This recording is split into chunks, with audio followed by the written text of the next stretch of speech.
Hey everyone, it's Jeff Schick here to talk about employment law. How are we doing today? Just waiting for a couple of viewers to join in so then we can get started.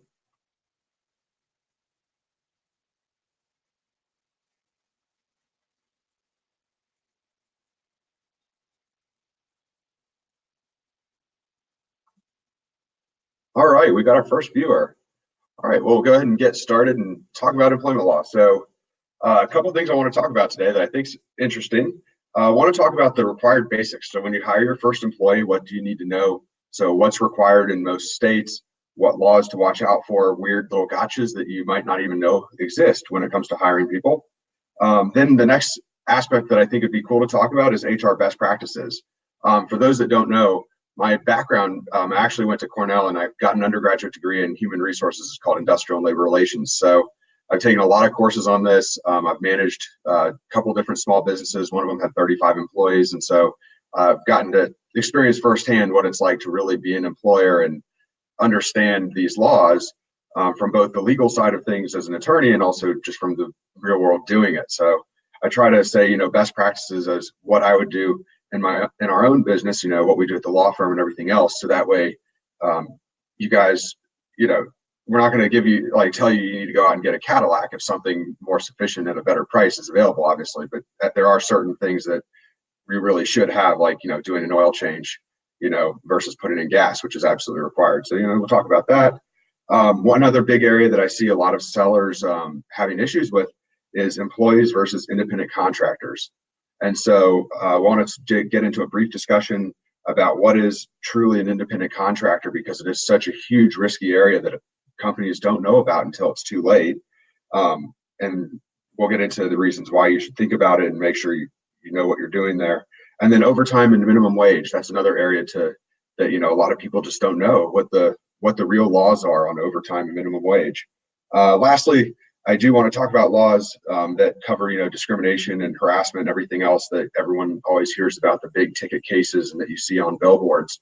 Most of those don't apply to most sellers, but they apply to some of the sellers. And so you have to just watch out for them. And even if they don't apply to your company at the federal level, they might apply at the state level.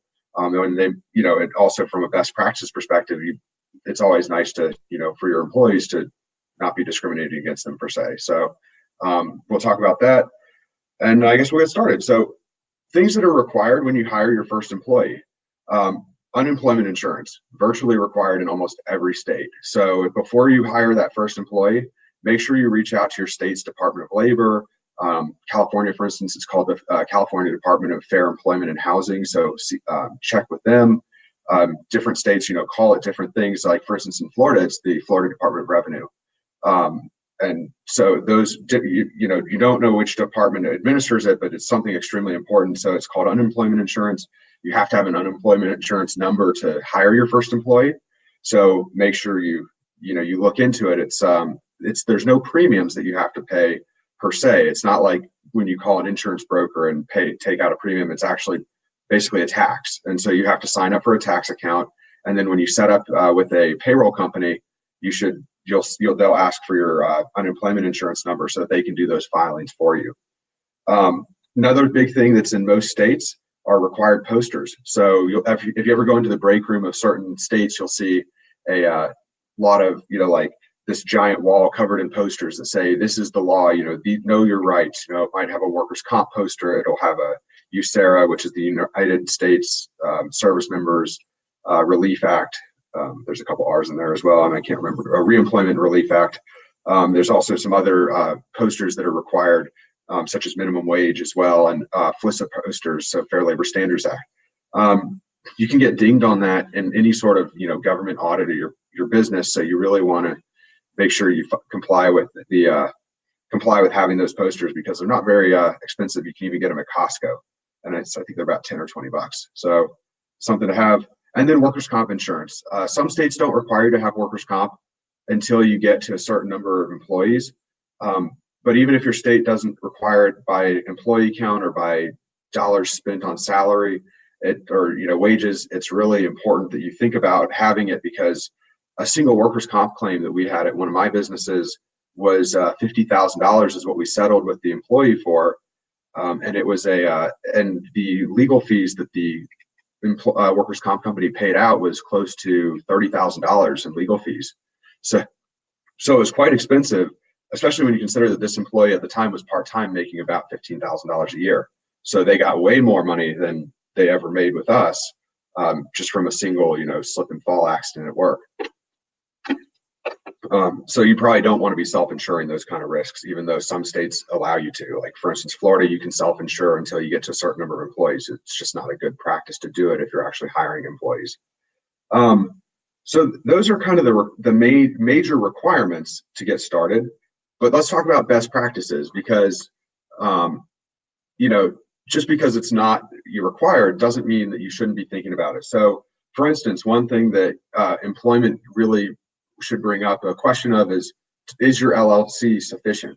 So now's a good chance to make sure that your LLC, if you're hiring an employee, make sure your LLC is sufficient. Definitely not required that you have an LLC or a corp, but at the end of the day, if you're running a sole proprietorship and somebody gets hurt, they can sue you personally unless you've got that LLC or that corporation standing in the way. So when you start hiring employees, you definitely want to be thinking about that. Like I said before, workers' comp insurance. Many states don't require it until you reach a certain threshold, but it's good from day one, because someone might get hurt their first day that they're on the job. So you really want to think about having that workers' comp insurance, because those claims can be really expensive when people get hurt, especially if you talk about someone who hurts their hand, like if you have people using heat sealing machines, like the L-bar sealers, and they burn their hand, you go to the ER, a single ER visit could cost your company $3,000 to $4,000 to fix that sort of thing. And if you've got workers' comp insurance, you pay your premium. If you don't have workers' comp, you're going to be self-insuring that risk. Another best practice to think about is an employee handbook. So definitely, it's in certain states like California, it's required. Other states, it's not. But it's always a best practice to have an employee handbook, because you can't discipline if you don't set the rules and expectations. Also, if you discipline unfairly, so your employee handbook says that you're going to, if you don't have one at all, and you just one person shows up late and you fire them, and another person shows up late and you don't say anything to them at all, without that employee handbook to explain why you're treating people differently, you really could end up in a discrimination case. And we'll get to that in a little bit when we talk about the discrimination laws. Employee handbooks also are great because they help set expectations. So when do people get paid? What constitutes a work week? All those sort of things that really need to be thought about for your Amazon business when you hire employees. That's what it helps with. As you grow, after you get to a certain number of employees, employment practices liability insurance is important.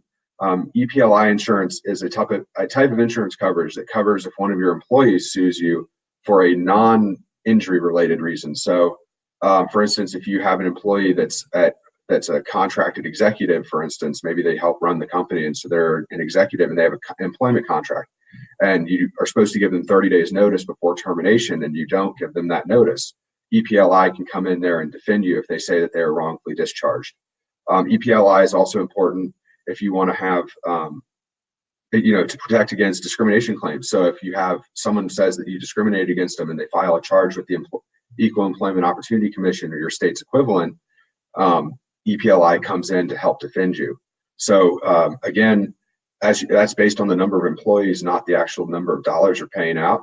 So it's important to talk to your insurance broker as you start to grow, especially if you get above, say, 10 employees or whatever your state's threshold is for discrimination laws. That's when you definitely want to talk to your broker about EPLI coverage. And I know Ashlyn Haddon, she helps a lot of e-commerce sellers. She's actually joined on the video. She'll be in the comments section. So if you have questions about EPLI, you have questions about workers' comp, talk to her. One of the benefits of working with an e-commerce insurance broker for something like workers' comp is that Ashlyn knows how to classify your employees correctly. So if you have it's really important distinction, because if you've got a person who's when you have workers' comp insurance, for instance, they actually have different job categories. So a receptionist or someone doing customer service only is going to have a different job classification than somebody that's packing orders and moving pallets around your warehouse. And so they'll have different premiums. So if you are paying them different, the wages that are associated with each job actually get tagged into different buckets. And so it actually can save you money on your insurance. So you definitely want to make sure talk to someone like Ashlyn who knows what happens in the e-commerce business, because otherwise, if you just go to your regular insurance broker and they put everybody in the pack and ship area, then you're overpaying for insurance. So the other worst spectrum is they put everybody in the customer service category, and then you have been underpaying premiums, and if they find that out, they can deny coverage. So really want to make sure that the coverage is appropriate, because it's all about saving money so you can reinvest that into your business. Another interesting thing to think about, liability insurance. If you have an office or a warehouse that either you own or you rent, make sure that your general liability coverage that you have for Amazon extends to that location, because workers' comp covers the employees that are in your warehouse and your office, but general liability covers the non-employees. So say you have somebody that's interviewing for a job and you haven't given them a job offer yet, they're not an employee, and say they slip and fall on the warehouse floor, they wouldn't be covered by workers' comp, but they would be covered by general liability. And so slip and fall accidents are way more common than people realize. They can happen from the weirdest things. And so you just, make sure, it's all part of that strategy to help protect your house, protect your business, so that you've got that to go forward and you don't have to worry about it in the long term. So which brings us to the next point, employees versus independent contractors. A lot of Amazon sellers, when they first start out and they hire their first employee, think that they'll classify them as independent contractors. A lot of times they do that because they want to save money. So for instance, if someone's classified as an independent contractor, you only have to pay the employer, you don't have to pay the employer portion of the Social Security tax, which is 6.2%. So the employee actually has to pay all their own employment taxes. They have to remit all their own wages to the IRS, to the state revenue boards, and what have you. So you may hire somebody as an independent contractor to try to save money because you save 6.2% on whatever you pay them.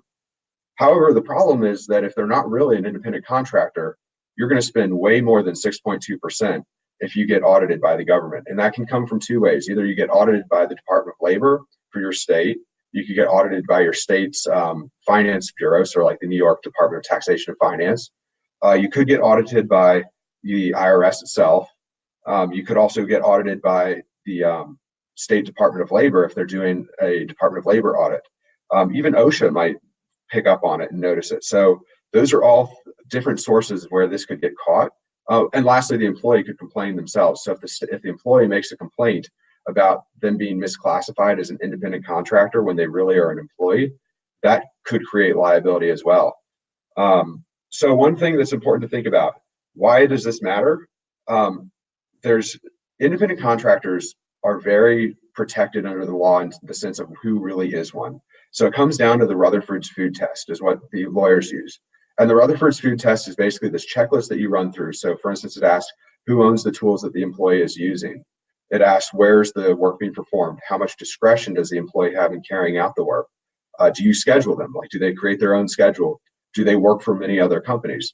So if you go through that checklist and you can't affirmatively answer for every single one of those questions that they're absolutely not an independent contractor, then you have a huge risk that they're really an employee. And if you're an employee, you have to be withholding wages from them. You have to be, paying for the taxes, the unemployment tax, and all that stuff. At the end of the day, it really doesn't cost that much in terms of taxes to classify them correctly, especially when you consider the risk of if you misclassify them. And so that's just an area to watch out for, because in many Amazon businesses, when we've had clients come to us and say, oh, I've got this person, they're an independent contractor. And then when we do the test with them, they're really not.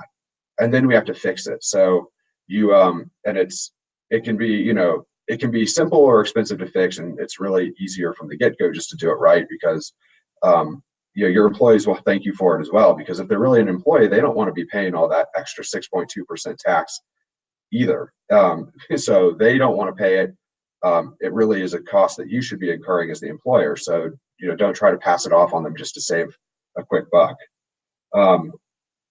Another thing to think about, if you do get it wrong, there's fines, there's penalties, there's interest. So that's why I say it's cheaper to get it right the first time. Which also leads us to overtime and minimum wage.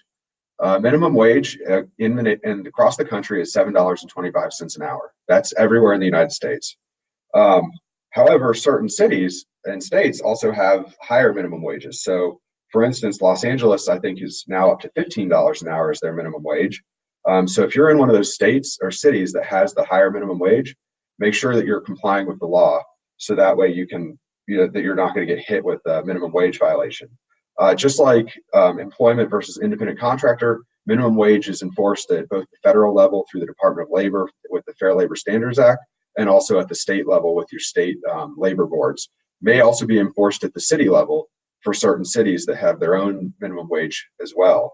So, for instance, Philadelphia has their own minimum wage bureau that enforces minimum wage violations. So it's really important to think about, making sure that you know what is the minimum wage for your jurisdiction and making sure you comply with it. Similarly, overtime is another area that sometimes small businesses get it wrong. So overtime at the federal level is that any hours worked in a work week over 40 have to be paid at time and a half. So what that means is somebody works for you for 40 hours and 5 minutes, that 5 minutes has to be paid at time and a half. That's under federal law. Some states have actually taken that and made it stricter. So for instance, the state of California has a law that says that if you work more than 8 hours in a day, that counts as anything over 8 hours is overtime, regardless of whether you've reached that 40 hours in a week. So you could only have, 20 hours in a week, but worked 8 hours or 9 hours in one day, and that extra ninth hour in California would have to be paid as overtime. Another thing to watch out for, the work week under federal law has to stay the same. So if you normally consider, Sunday through Saturday to be a work week, then you have to keep that every single week. You can't. Some employers used to go and they'd say, well, this week Monday through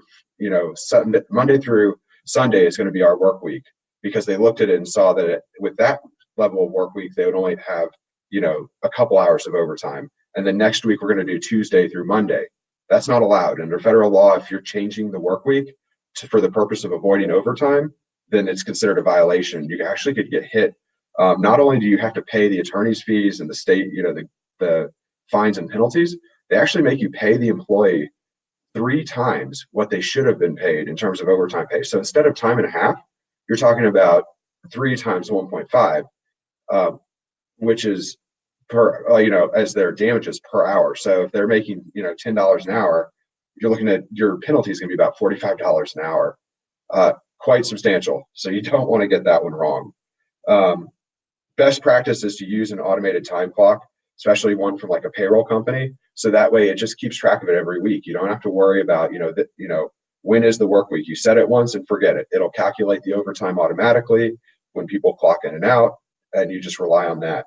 Especially if you're in one of these states where you have that 8-hour rule, because California for sure. There are other states that also, like New York, that have interesting overtime rules as well. So just watch out for it. Along the same line of thought as overtime, exempt employees are another area that you have to be watch out for. So who can be an exempt employee? Well, doctors, lawyers, executives, administrative staff, pilots, those are all counted as exempt employees. Warehouse workers, technicians, customer service agents, those are not exempt employees. Never are, never will be.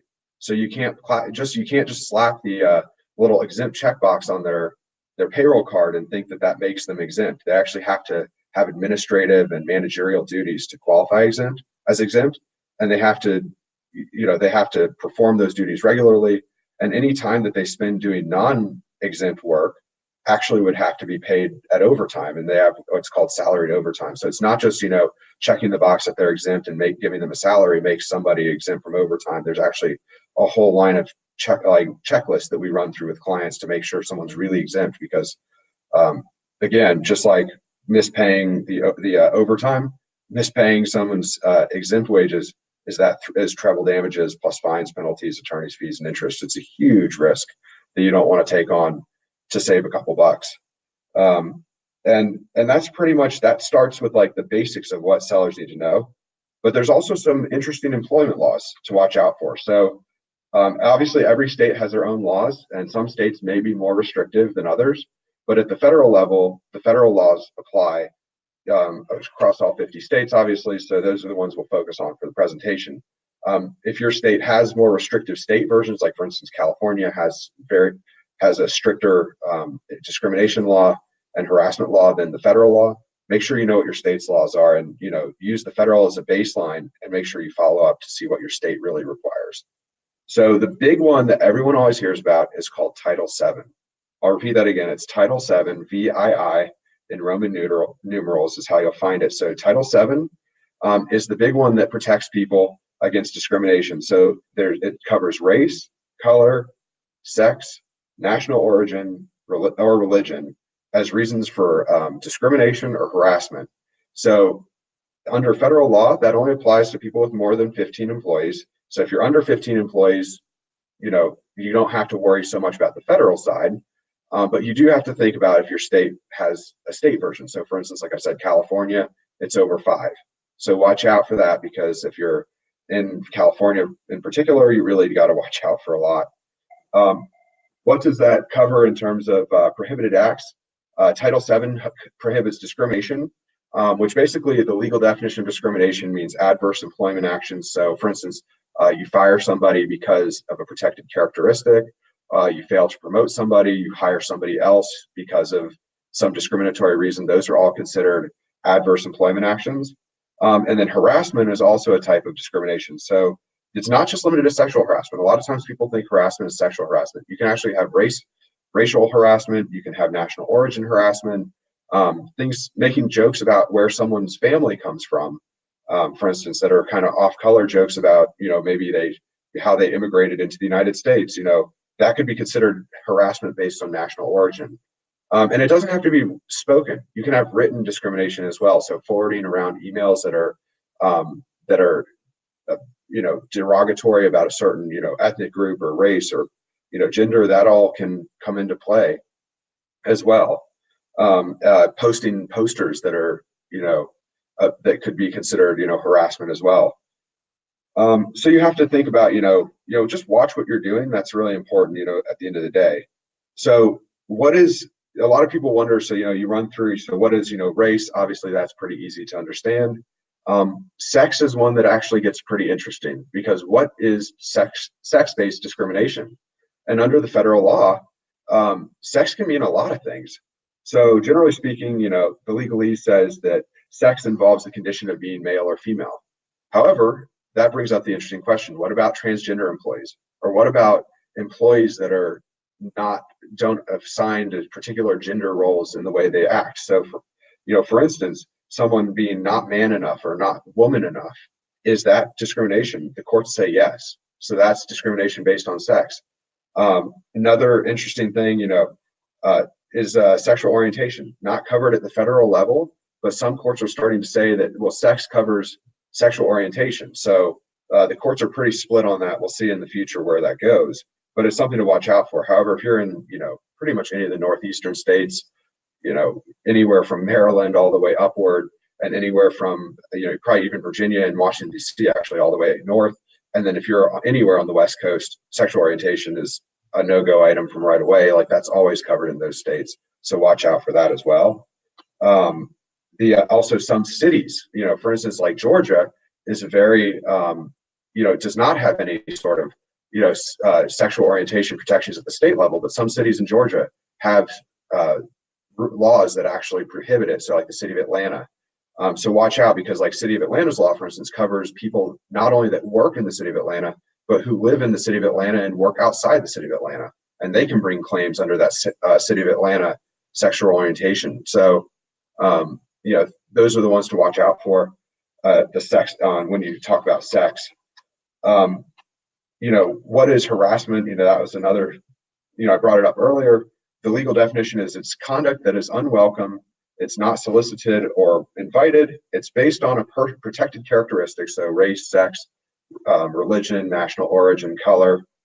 It has to be severe and pervasive enough to alter the conditions of employment. So what does that mean? It means a reasonable person wouldn't put up with it. So a reasonable person standard is what is used, not a hypersensitive person. And so that's something to watch out for. If someone's hypersensitive, they're not going to, you're not going to be, you don't have, that's not what we're talking about. We're talking about, any person on the street, you go up to them and say, my employer did this, what are they going to think? And and the employer becomes legally responsible even if they're not the one doing it. So, if it's done by a supervisor, a coworker, even a client or a UPS driver, that could all count as, harassment. So you just don't have to watch out for it, you know, for your business, because last thing you want is to be dealing with this sort of claim. And so one thing that's really great news, though, for employers, the best way to defend against a Title VII claim, the affirmative defense to harassment, is that the employer used reasonable care to prevent the harassment and that the employee unreasonably failed to take advantage of any of those options. So what does that mean? It means that you have an employee handbook that contains harassment policies and a very clear reporting procedure. So, it says if I am a victim of XYZ type of harassment, I know to go to this person. If that doesn't work, I'm going to go to this person and talk to them. And if that doesn't work, I'm going to go to the owner. Those types of policies in place. So that's actually considered an affirmative defense to the harassment claim, especially if they don't take advantage of it. So that's Title VII land. Other, federal laws to watch out for include pregnancy discrimination and accommodation. So pregnant acts are protected as part of Title VII. Prohibits, adverse actions, against someone based on being pregnant. So if one of your employees comes to you and says that she got pregnant, you can't fire her. It also gives a duty to accommodate them if you accommodate other disabled employees. So, for instance, if you normally grant accommodations to non-pregnant employees, and a pregnant employee comes and asks you for an accommodation, you've got to grant a reasonable accommodation to them as well. And we'll get to reasonable accommodations when we talk about ADA. Religious discrimination sounds exactly like what it sounds like. It's unlawful, adverse employment action or harassment against someone on the basis of their religion. One thing that's interesting, though, is that if somebody asks for a religious accommodation, so long as you have to grant it. And the thing that's important is that you're not there to play the judge as to whether their religious accommodation is reasonable. So if there's sufficient evidence that the beliefs are sincerely held, you can't question the correctness of those beliefs. Someone could believe in, for instance, there's a case out of Austria that someone believes in the flying spaghetti monster, and he did it to prove a point. He wanted to wear a spaghetti strainer over his head to take his passport photo, and he sued the country of Austria in the European Court of Human Rights. Why? The reason he did that is because there were other people allowed to wear religious headgear, and he felt that he should be able to wear a spaghetti strainer to prove a point. So, as the courts in the United States and Europe both say, they're not, our job is not to question those beliefs. If someone really believes it, we've got to respect it, and we've got to, accommodate it.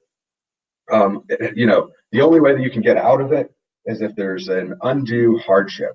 So, for instance, an act that requires an employer to bear a greater than minimum cost in accommodating an employee's beliefs, that would be considered a undue hardship when it comes to religious discrimination. So, for instance, if you normally are open 7 days a week, and the person's asking that you close down your shop on their date of Sabbath, that would not be considered a reasonable accommodation. Similarly, if they wanted to be able to take off 3 hours of paid leave every single day to go pray, probably not considered, that wouldn't be considered reasonable either, especially if they can't find someone to cover their shift. What else does Title VII prohibit? Big one is retaliation. So if somebody comes to you and they say, hey, I believe I've had this issue, maybe they feel they were discriminated against or they're harassed, you can't retaliate against them. Retaliation sounds like the word is pretty easy to understand. If they make a complaint and then you fire them or you demote them or you cut their hours or you make their work conditions so unbearable, like maybe they were doing customer service and now you're making them move pallets around in the warehouse, like that's considered retaliation. So you can't do that. It's the same as de facto discrimination. So watch out for that. One new law that was actually signed into effect in the last decade, it's one of the first ones that actually came in the last decade, is called the Lilly Ledbetter Equal Pay Act. That applies to pretty much every employer in the country. What it says is that you cannot discriminate in what you pay somebody on the basis of gender. So if you have a male employee that's doing customer service, you can't pay a female employee more money because she's a female. Pretty easy to understand, but as long as you've got clear reasons for why you have pay differentials along the basis of sex, you're okay. Obviously, like for instance, seniority, like if you hire the man in 2017 and the woman in 2018, and he produces really great numbers, he's really productive, it would be reasonable to pay him more than the woman. So because obviously he's producing more work and he was hired, he's got more seniority. So you've got to have rational reasons to explain differences in pay. If you don't have rational reasons to explain differences in pay, then that's considered discrimination, and you'll have to, there's penalties for that in terms of what you have to do in terms of damages. So not only is the victim entitled for you to make up, for instance, the damages on that equal pay, like if they were supposed to be paid $50,000 is what you paid the man, and you paid the woman $40,000, not only do they get that $10,000 difference, but their damages is actually $10,000 more. So they get double. So they're going to get $20,000 for the failure to compensate them appropriately. Age Discrimination and Employment Act is an interesting one. Lots of states have similar statutes that are much more comprehensive and cover more people, but the federal one is called the ADEA, and it covers employers with more than 20 employees. Basically says that you cannot discriminate against someone who's over 40 years old. So what does that look like?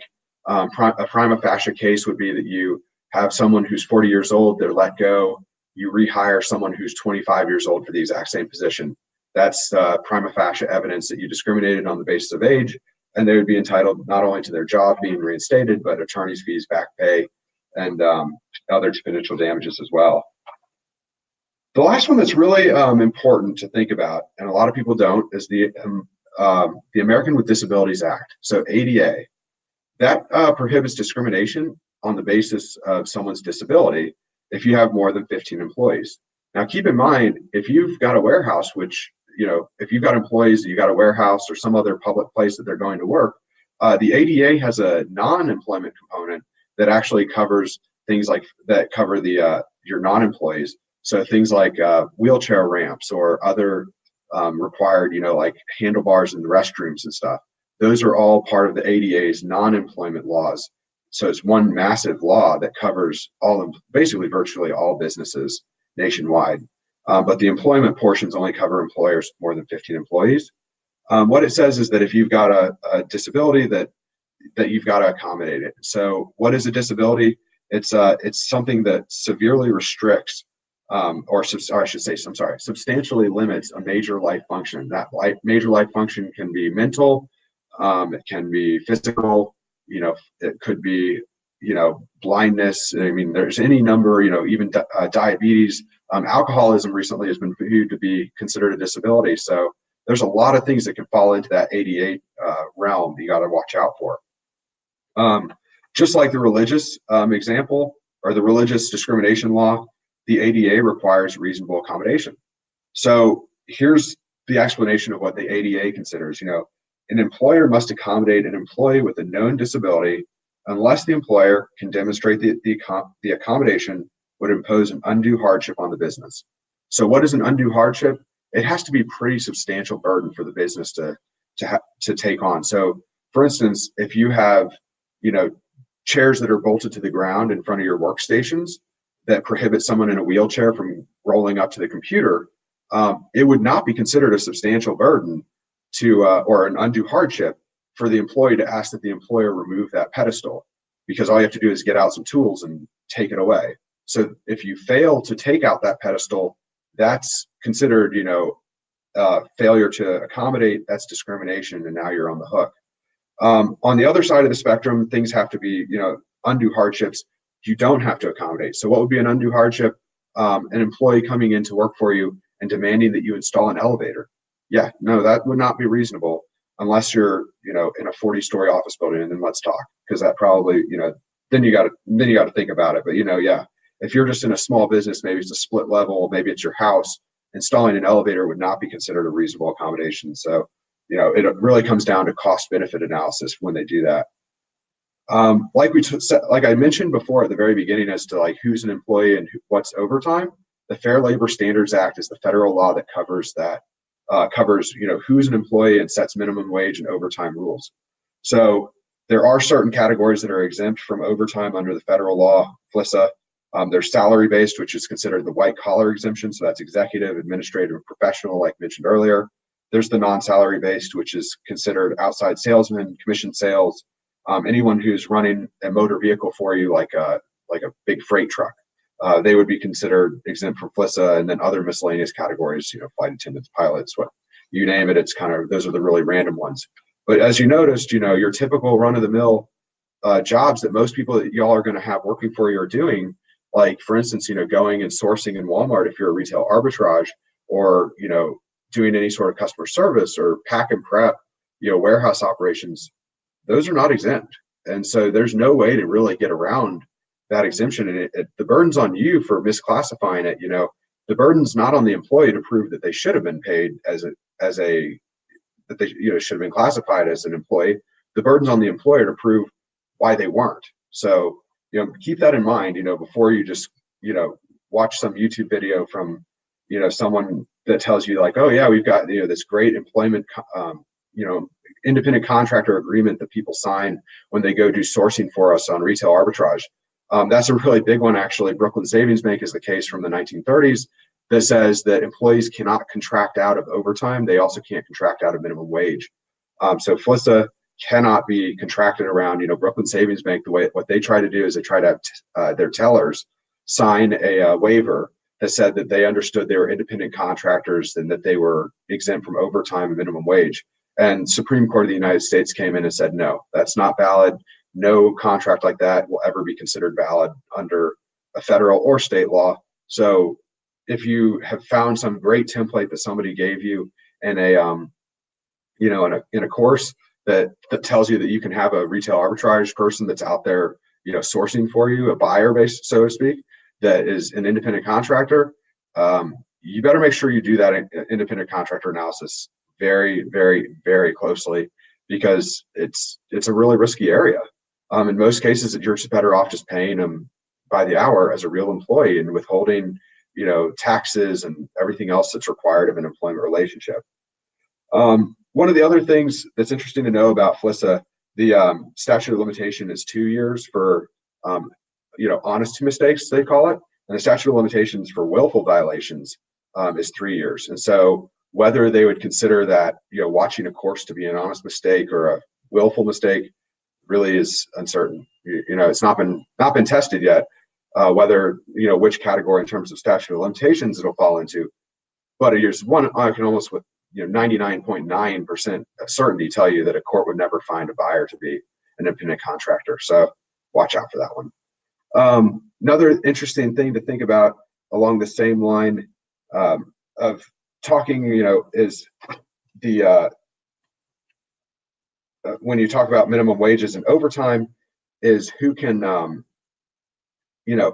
is which people, what happens when somebody works more than 40 hours in a week and they're salaried, but they're doing non-administrative, professional, or executive functions. And the courts say that you actually have to pay them overtime.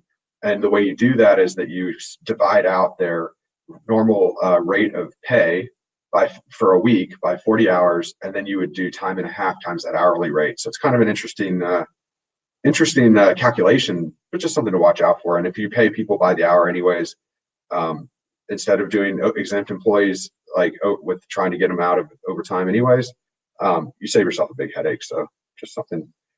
Last bit of law to talk about that I think is interesting is the notion of employment contracts and non-compete agreements. Non-compete agreements are allowed in certain states. Some states have totally banned them. So for instance, California, non-compete is never enforceable in an employment context. It's only enforceable if you sell your business and the employment agreement is part of that sale, and it's considered, and the consideration is the fact that you sold your business. So that's where it can actually be enforceable. But if you're a regular employee or working in California, or even an independent contractor in California, although I caution you on the whole independent contractor thing, I think I've beaten that in enough. You can't have a non-compete agreement in the state of California. Same for a couple other states, and more and more states are starting to limit it. California is the most aggressive at just flat out saying they're not around. Other states it relies on case law. And what that means is that they have to be reasonable in scope and they have to be reasonable in duration. So scope means that the non-compete has to be reasonable in terms of what categories you can prevent. So you can't say that somebody cannot work in e-commerce at all. Like say that they were doing, purchasing for you, like a buyer. You might want to have them have a non-compete. You can say it would be reasonable to say that the that you're gonna prohibit them from working as a buyer for a competitor. It wouldn't be reasonable to say that they can never have anything to do with Amazon whatsoever. It gets really interesting in the e-commerce space, especially when you start crossing state lines. Another thing to think about has to be the scope is distance. So depending on the metro area, New York City, 5 miles might be considered way too overbroad, whereas in a metro area like Atlanta or Palm Beach or Miami, 25 miles might be considered reasonable.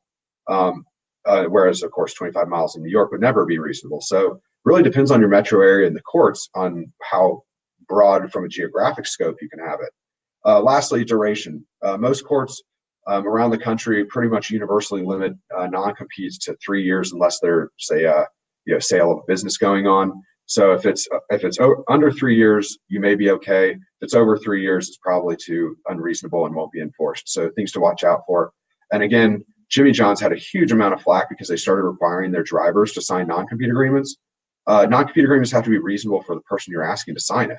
So a warehouse pack and prep worker for you that's shipping boxes to Amazon, no, you can't have them sign a non-compete.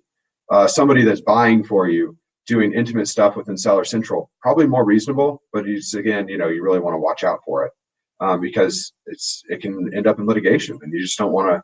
There's better ways to spend y'all's money than on lawyers, and so it's better to think now at the front end, what do you prevent, than to spend time on litigation.